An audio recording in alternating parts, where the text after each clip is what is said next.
और एजुकेशन मंच में आप सभी का हार्दिक स्वागत है। हम पढ़ रहे हैं क्लास 10th एनसीईआरटी की सीरीज, जिसके अंदर हम पढ़ रहे हैं मैथमेटिक्स। और मैथमेटिक्स के अंदर हम बहुत से जो टॉपिक है मैथमेटिक्स क्लास 10th के वो क्लियर कर चुके हैं। उसकी थ्योरी को बहुत ही अच्छे तरीके से पढ़ा, और जो भी आपके बोर्ड में मोस्ट इम्पोर्टेंट क्वेश्चन पूछे जा सकते हैं उनकी भी हम सीरीज पढ़ रहे हैं। तो आज जो हमारा टॉपिक ले रहे हैं ना, वो क्लास 10th का बहुपद टॉपिक है, जिसको हम पोलिनोमियल बोलते हैं। और मेरा ये मानना है कि आप पोलिनोमियल की जो थ्योरी इसके अंदर हम पढ़ेंगे ना, किसी भी प्रकार का क्वेश्चन अगर आपके 10th बोर्ड में पूछा जाएगा ना, तो वह यहीं से पूछा जाएगा। और आप मेरा विश्वास कीजिए कि किस प्रकार 10th बोर्ड में क्वेश्चन पूछे जाते हैं और किस प्रकार हमें उन्हें सॉल्व करना है। तो आज हम जो थ्योरी है पोलिनोमियल की उसको देखेंगे। तो आज इसके अंदर हम पढ़ेंगे कि वास्तव में बीजीय व्यंजक क्या होते हैं। बच्चे क्या करते हैं कि पूरी चैप्टर पढ़ लेते हैं, लेकिन उसको वास्तव में पता ही नहीं है कि वास्तव में बीजीय व्यंजक है क्या। क्या है एकपदी, क्या है द्विपदी, क्या है त्रिपदी, और क्या है द्विघात बहुपद, और क्या होते हैं शून्यक। वास्तव में नाम सुनते हैं कि शून्य ज्ञात कीजिए, लेकिन पता ही नहीं एक्चुअल में शून्यक है क्या। इन सारी बातों को हम डिटेल से पढ़ेंगे, और कहीं ना कहीं आपको ये महसूस होगा कि दूसरों से बेहतर आपको कितना अच्छा कंटेंट यहाँ पर मिल रहा है। तो हम पढ़ रहे हैं बीजीय व्यंजक, बहुपद के अंदर बीजीय व्यंजक। बीजीय व्यंजक क्या होता है? बीजीय व्यंजक की परिभाषा क्या होती है कि जो व्यंजक चर तथा अचर के योग से बनते हैं, ठीक है ना।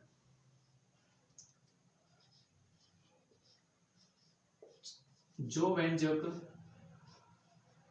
चर व अचर, जो व्यंजक चर व अचर के योग,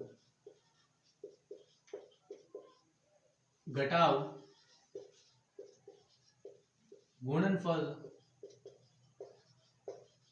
व भाग, यानी कोई भी चर होगा और कोई भी अचर होगा, या तो उन दोनों का योग होगा, या उन दोनों का घटाव होगा, या उन दोनों का मल्टीप्लिकेशन होगा, या उन दोनों का डिवाइड होगा। उन दोनों का कोई भी चर व अचर के योग, घटाव व गुणन व भाग को हम क्या बोलते हैं? बीजीय व्यंजक।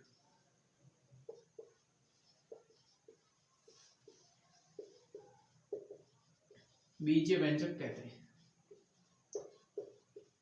अब जैसे चर क्या होता है? चर में हमके मान आएंगे जैसे एक्स वाई जेड, कोई भी चर मान लेगा, ए बी सी डी कोई भी चर मान लेगा। और अचर के अंदर जैसे 1 2 3 4 5 ये सारे अचर है। तो ये ध्यान रखिए, चर के अंदर क्या आएगा? चर कोई भी मान सकता है, ए बी सी डी का कोई भी अक्षर मान सकता है, ठीक है ना। और अचर, अचर के अंदर कोई भी जैसे डिजिट मल्टीप्लिकेशन का 1 2 3 4 कुछ भी मान सकता है। चर व अचर के योग, घटाव, गुणन और डिवाइड से क्या बनते हैं? बीजीय व्यंजक बनते हैं। जैसे मैं एग्जांपल लेता हूं 2x। 2x एक क्या है? एक बीजीय व्यंजक है, जिसमें 2 तो है अचर और x क्या है? चर। तो इन दोनों के योग से क्या बना? बीजीय व्यंजक। तो बीजीय व्यंजक क्या हो गया? 2x। इसको मैं ऐसे भी बोल सकता हूँ 3x, या इसको मैं 3z, 9s। ये सारी चीजें क्या है? बीजीय व्यंजक है। और बीजीय व्यंजक किसके योग से बनते हैं? चर अचर के योग, गुणनफल। जैसे इसको मैं ऐसे भी बोल सकता हूँ 2x - 3। तो ये पर चर अचर का ये घटाव है यहाँ पर। तो ये सारी चीजें बीजीय व्यंजक के अंदर आती हैं। तो ऐसा व्यंजक जिसके अंदर चर अचर के योग, घटाव तथा गुणनफल को हम क्या बोलते हैं? बीजीय व्यंजक बोलते हैं, ठीक है ना। ये है बीजीय व्यंजक की परिभाषा। और आपको पता भी होना चाहिए कि चर क्या होते हैं, अचर क्या होते हैं। चर के अंदर तो क्या होते हैं? कोई भी वैल्यू आ जाती है, जैसे एक्स वाई जेड कोई भी चर आ सकता है। और अचर के अंदर 1 2 3 4 5 -5 कुछ भी आ सकता है। एक पदी, यानी ऐसा बीजीय व्यंजक जिसमें केवल एक ही पद हो। ऐसा बीजीय व्यंजक जिसमें केवल एक ही पद होता है। एक पदी में क्या होता है? केवल एक ही पद होता है। अगर मैं इसके एग्जाम्पल की बात करूं, जैसे 2x, 3x स्क्वायर, 5y, ये सारे एग्जाम्पल है जिसमें एक ही पद है। क्या पद है? एक ही पद है। 2x, 3x square, 5y। तो बीजीय व्यंजक के अंदर हम पढ़ रहे हैं एक पद। तो ऐसा बीजीय व्यंजक जिसमें एक ही पद होता है उसको हम बोलते हैं एक पदी, ठीक है ना। उसको हम क्या बोलते हैं? एक पदी। अब द्विपदी क्या होता है? ऐसा बीजीय व्यंजक जिसके अंदर दो पद होते हैं। कितने पद होते हैं? दो पद होते हैं और उन दोनों पदों के अंदर चर तथा अचर कुछ भी हो सकता है। जैसे फॉर एग्जांपल अगर मैं उदाहरण लिखूं 5x+3, तो एक पद ये हो गया, एक पद ये हो गए, तो कितने पद हो गए टोटल? दो पद हो गए। तो एक पदी को हमने पहचानना सीख लिया और द्विपदी क्या होता है उसको भी हमने सीख लिया कि ऐसा बीजीय व्यंजक जिसके अंदर दो पद होते हैं उसको हम बीजीय व्यंजक बोलते हैं। फॉर एग्जाम्पल अगर मैं इसको बोल सकता हूँ 5y² + 8, ये भी क्या है? द्विपदी है। तो द्विपदी में टोटल कितने पद होते हैं? दो। एक पदी में टोटल कितने पद होते हैं? एक। त्रिपदी जिनमें ऐसा बीजीय व्यंजक जिसमें तीन पद होते हैं। कितने पद होते हैं? तीन पद होते हैं। तीन पद। फॉर एग्जाम्पल अगर मैं इसको बोलूं 8x² 3x+5, तो टोटल कितने पद हुआ? 1 2 3। तो त्रिपदी का क्या परिभाषा होगी? जिसमें टोटल कितने पद होते हैं? तीन पद हो गए। अगर दो होंगे तो उसको हम दो पदी द्विपदी, अगर एक होगा तो उसको एक पदी और तीन होगा तो उसको त्रिपदी। फॉर एग्जाम्पल अगर मैं इसको ऐसे भी कह सकता हूँ जैसे 9x² + 6x+7 1 2 3, तो टोटल कितने पद है? तीन पद है। तो बीजीय व्यंजक क्या होता है? चर तथा अचर के योग से बनता है। एक पदी जिसमें एक ही पद होता है, द्विपदी जिसमें दो पद होते हैं, त्रिपदी जिसमें तीन पद होता है। अब नेक्स्ट है रेखीय बहुपद। क्या? रेखीय बहुपद। रेखीय बहुपद की परिभाषा क्या होगी? ऐसा बहुपद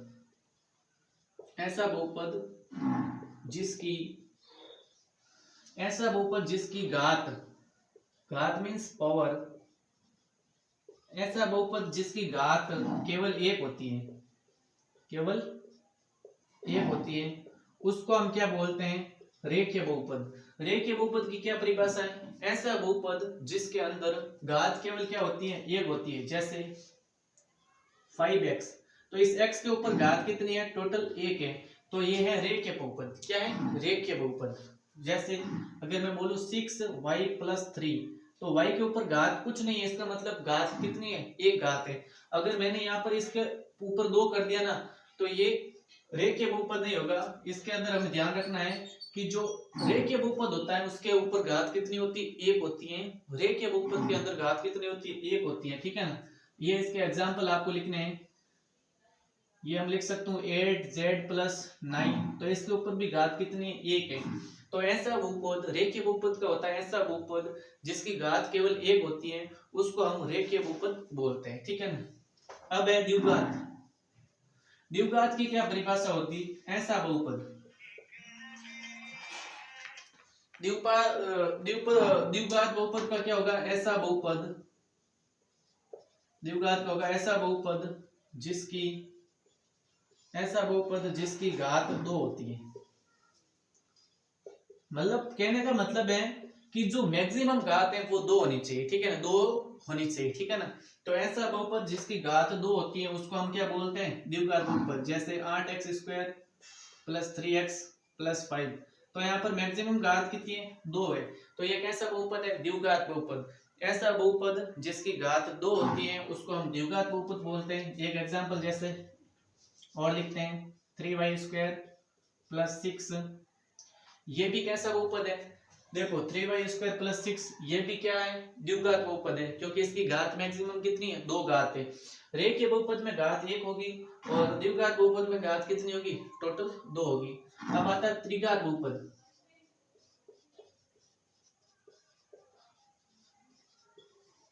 ऐसा बहुपद जिसकी घात तीन होती है। त्रिघात बहुपद ऐसा बहुपद जिसकी घात तीन होती है उसको हम बोलते हैं त्रिघात बहुपद। जैसे 8x³ + 6x² + 5x+3, तो यहाँ पर घात कितनी है? तीन है, तो इसको हम क्या बोलेंगे? त्रिघात बहुपद। इसको मैं ऐसे भी ये भी त्रिघात बहुपद है। जैसे 9y³ + 6, ये भी कैसा बहुपद है? त्रिघात बहुपद है। मतलब घात तीन होनी चाहिए। ठीक है ना? मैक्सिमम घात कितनी होनी चाहिए? तीन होनी चाहिए, तो इसको हम बोलेंगे त्रिघात बहुपद। तो बहुपद के अंदर हमने देखा बीजीय व्यंजक क्या होता है? जो चर तथा अचर के योग, गुणन, भाग तथा डिवाइड से ये बनते हैं। एक पदी जिसमें केवल एक ही पद होता है उसको हम एक पदी बोलते हैं। ठीक है ना? जैसे 2x 3y²। और द्विपदी जिसमें दो पद होते हैं। द्विपदी में कितने पद होते हैं? दो पद होते हैं। त्रिपदी में टोटल कितने होते हैं? 3 पद होते हैं। यहाँ तक तो हो रही है पद की बात कि 1 पद, 2 पद, 3 पद, ठीक है ना। अब यहाँ पर आ रही है बहुपद की घात की बात, यानी रेखीय बहुपद, द्विघात बहुपद, त्रिघात बहुपद में हम बहुपद की घात देखेंगे। क्या देखेंगे? घात देखेंगे। जैसे रेखीय बहुपद जिसकी घात टोटल कितनी होती है? 1 होती है, जैसे 5x1 6y की घात 1 प्लस ऐसे, ठीक है ना। अब हम देखेंगे द्विघात बहुपद, ऐसा बहुपद जिसकी घात 2 होती है, जैसे 8x square 3x plus 5 3y square plus 6, ठीक है ना। अब हम देखेंगे त्रिघात बहुपद, ऐसा बहुपद जिसकी घात कितनी होती है? 3, जैसे 8x cube 6x square plus 5x plus 3 and 9y cube plus 6, ठीक है ना। ये हमने पढ़ा कि वास्तव में इसकी थ्योरी क्या है, ठीक है ना। अब हम जो भी इंपॉर्टेंट है द्विघात समीकरण उसको पूरा डिटेल से देखेंगे।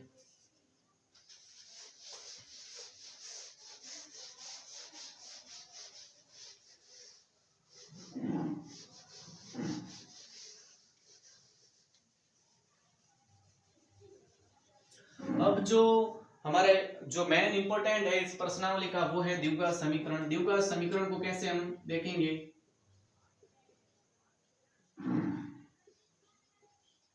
द्विघात समीकरण वाला बहुपद, ठीक है ना। द्विघात समीकरण कि किस प्रकार हम द्विघात समीकरण बनाते हैं, ठीक है ना, उसके बारे में हम चर्चा करेंगे। ये अपने जो चैप्टर नंबर 4 है उसमें भी द्विघात समीकरण की हम अनेक विधियां पढ़ते हैं, गुणनखंड विधि पढ़ते हैं, पूर्ण वर्ग विधि पढ़ते हैं और श्रीधर आचार्य पढ़ते हैं। इसमें हम थोड़ा सा द्विघात समीकरण के बारे में देखेंगे कि वास्तव में है क्या, ठीक है ना। तो द्विघात समीकरण क्या होता है? ऐसी समीकरण जिसकी घात मैक्सिमम कितनी होती है? 2 होती है, उसको हम बोलते हैं द्विघात समीकरण। तो यहाँ पर घात मैक्सिमम कितनी है? 2 है। घात कितनी है? 2 है। तो ये समीकरण है एक द्विघात समीकरण। क्या है ये समीकरण? है ये द्विघात समीकरण, ठीक है ना। तो द्विघात समीकरण में हमें एग्जामिनर क्या देगा? शून्यक देगा।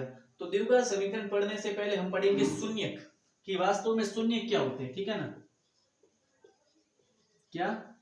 शून्यक, ये वर्ड बहुत इंपॉर्टेंट है, इसको हमें सीरियसली लेना कि शून्यक क्या होते हैं। तो ध्यान रखिए कि बहुपद की जितनी घात होगी ना उतनी ही शून्यक होगा। जैसे द्विघात समीकरण की घात कितनी है? 2 है, तो इसके शून्य कितने होंगे? 2 होंगे।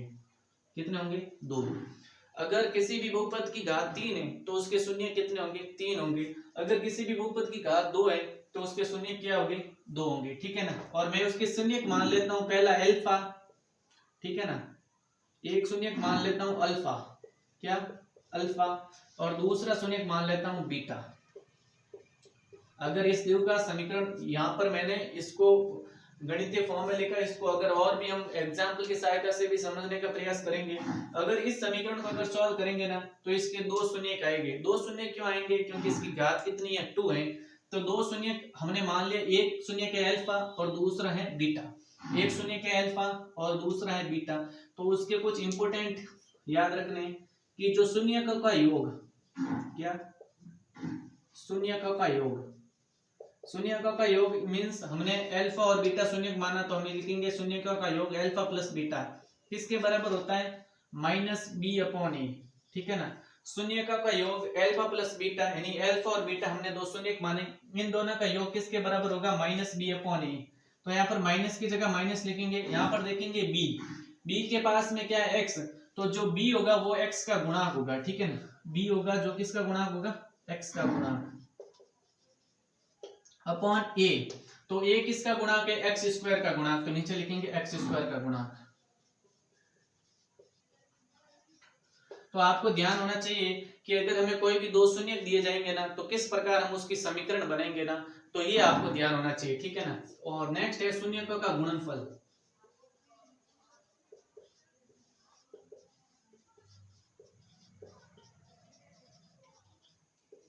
शून्यकों का गुणनफल होता है अल्फा इंटू बीटा, क्योंकि हमने 2 शून्य माने यहाँ पर अल्फा और बीटा, तो इनका गुणा कर दिया अल्फा और बीटा। ये होता है c/a। क्या होता है? c/a। c क्या है? यहाँ पर अचर है, इसके पास ना x है ना कुछ भी है, ठीक है ना, तो अचर गुणांक होगा, ठीक है ना।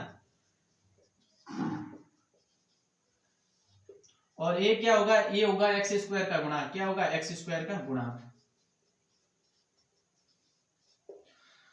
तो या तो हमें समीकरण दे दी जाएगी और पूछ लिया जाएगा कि शून्यकों का योग तथा शून्यकों का गुणा बताइए। जैसे मैं एक एग्जांपल लिखता हूं, 4x square minus 4x x square minus 4x plus 4, ये एक द्विघात समीकरण है। हमें शून्यकों का योग निकालना यानी अल्फा प्लस बीटा निकालना, तो ये होता है माइनस बी अपॉन ए, यानी माइनस लगाना धक्के, बी क्या होगा एक्स का गुणक, तो एक्स का गुणक यहाँ पर क्या माइनस 4, तो माइनस माइनस 4 अपॉन ए होता है एक्स स्क्वायर का गुणक, तो एक्स स्क्वायर का गुणक कुछ नहीं इसका मतलब 1 है, तो ये हो जाएगा माइनस 4 और माइनस प्लस 4, तो शून्यकों का योग क्या आ गया 4 आ गए। अब हमें बताना शून्यकों का गुणा, तो ये होता है सी अपॉन ए, क्या होता है सी अपॉन ए, सी होता है अचर, क्या होता है अचर, अपॉन ए होता है एक्स स्क्वायर का गुणक, तो ये हो जाएगा 4 अपॉन 1 कितना 4। इस प्रकार हमें एग्जामिनर क्वेश्चन पूछेगा और उनको हमें सॉल्व करना है, ठीक है ना। किस प्रकार हम द्विघात समीकरण बनाते हैं उनको और देखेंगे। ये पता होना चाहिए कि वास्तव में द्विघात समीकरण होती क्या है। ऐसी समीकरण जिसकी जो घात होती है 2 होती है उसको हम द्विघात समीकरण बोलते हैं। और एक नंबर का क्वेश्चन ऐसे भी पूछ सकता है कि द्विघात समीकरण के शून्य कितने होते हैं, तो ध्यान रखें कोई भी बहुपद हो जिसकी घात जितनी होगी ज्यादा उसके उतने ही बहुपद होंगे। जैसे इसकी घात 2 है, इसकी घात 2 है तो इसके शून्य कितने होंगे 2। रेखीय बहुपद की घात हमने पढ़ी थी 1 होती है तो इसके शून्य भी कितने होंगे 1। और हमने पढ़ा त्रिघात बहुपद जिसकी घात 3 होती है तो इसके बहुपद कितने होते हैं 3 होते हैं। तो इन सारी बातों का हमें ध्यान होना चाहिए। अब हम एक फॉर्मूला लिखते हैं, एक्स स्क्वायर माइनस शून्यकों का योग मल्टीप्लाई एक्स प्लस शून्यकों का गुणनफल।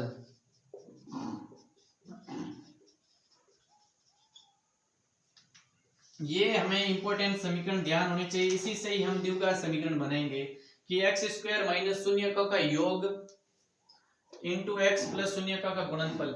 एग्जामिनर हमें कैसे पूछेगा कि ऐसी समीकरण जिसके शून्य गए 5,3 कितने 5,3 इसकी आप द्विघात समीकरण बने, तो हम इस समीकरण की सहायता लेंगे। हम लिखेंगे एक्स स्क्वायर, ठीक है ना, माइनस यहाँ पर का शून्यकों का योग यानी 5 और 3 का योग कितना हुआ 8 और फिर चिपका देना x, तो यहाँ पर चिपका दिया x, बीच में प्लस, फिर लिखा है शून्यकों का गुणनफल यानी 5 और 3 का गुणनफल कितना होगा 15। तो ये क्या बन गई एक द्विघात समीकरण बन गई। एग्जामिनर हमें 2 शून्य दे देगा और किस प्रकार हम द्विघात समीकरण बनाते हैं उसको हमें सीखना है। एक एग्जांपल और लेते हैं, जैसे एग्जामिनर ने हमें शून्य दिया 3,-2 कितने 3,-2, इसकी द्विघात समीकरण बनानी है तो हम इस फॉर्मूले को यूज लेंगे, लिखेंगे एक्स स्क्वायर, क्या लिखेंगे एक्स स्क्वायर, बीच में लगेंगे माइनस। अब यहाँ दिया गया शून्यकों का योग यानी 3 और -2 को जोड़ेंगे तो आएगा 1 और पीछे चिपकाना x, ठीक है ना, बीच में लगाना है प्लस। अब शून्यकों का गुणनफल यानी 3 और -2 का गुणनफल कितना होता है -6, तो इसको हम सॉल्व करेंगे x square minus x plus और माइनस कितना होता है माइनस, तो ये क्या बन गई एक द्विघात समीकरण। तो किस प्रकार शून्यकों की सहायता से हम द्विघात समीकरण बनाते हैं वो आज हमने सीखा। और मैं आपके लिए बहुत ही शानदार तरीके से जो भी चैप्टर होते हैं उसको पूरा सिस्टमैटिकली पढ़ा रहा हूँ, तो इनको आप अगर एक बार में समझ में नहीं आ रहा है तो 2 बार देखिए। एग्जाम में आपके यहाँ से डायरेक्ट क्वेश्चन जरूर पूछेंगे, ये मेरा एक्सपीरियंस है कि यहीं से आपको सारे क्वेश्चन मिलेंगे। और हम मॉडल पेपर भी करेंगे कि किस प्रकार से पेपर को अटेम्प्ट करना है और किस प्रकार मैथमेटिक्स में 100/100 अपने लाना है, किसी भी प्रकार की मिस्टेक नहीं करनी है। और आज जो हमने टॉपिक पढ़ा वो पॉलिनोमियल पढ़ा है। और जुड़े रहिए एजुकेशन मंच के साथ, अगर वक्त नहीं दिया साथ तो फिर आगे भी होगी मुलाकात। Thank you for watching, thank you so much.